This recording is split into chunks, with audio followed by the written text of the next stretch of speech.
Hi, today I'm running LENOVO Yoga Tab 11 and I'll show you how the face unlock test on this device.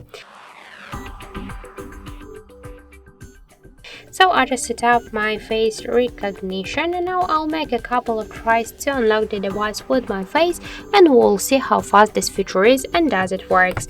So let's start. 1, 2, 3, 4, 5. So as we can see, the face unlock option works fast and correct, and we just unlock the device successfully without any problems. So you can try this unlock method, but don't forget that the face unlock is less secure than the passcode or pin code unlock methods. So that's it. Thank you for watching, and if you find this video helpful, don't forget to leave a like, comment and to subscribe our channel.